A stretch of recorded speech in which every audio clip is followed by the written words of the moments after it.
আসসালামু আলাইকুম। কানে বিভিন্ন ধরনের সমস্যা হতে পারে, তার মধ্যে ব্যথা একটা বড় সমস্যা।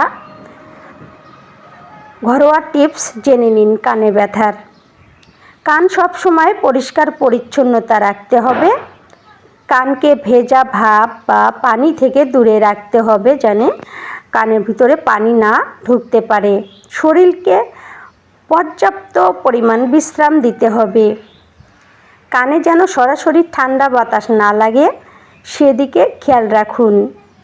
কানে হালকা গরম ভালো কোনো মানের তেল, যেমন সরিষার তেল ও রসুন থেতো করে ওই তেলটা গরম করে কানের চারপাশে ঘষাবেন, তাহলে আপনার কানের ভিতরের পানিটা যদি থেকে থাকে বের হয়ে যাবে।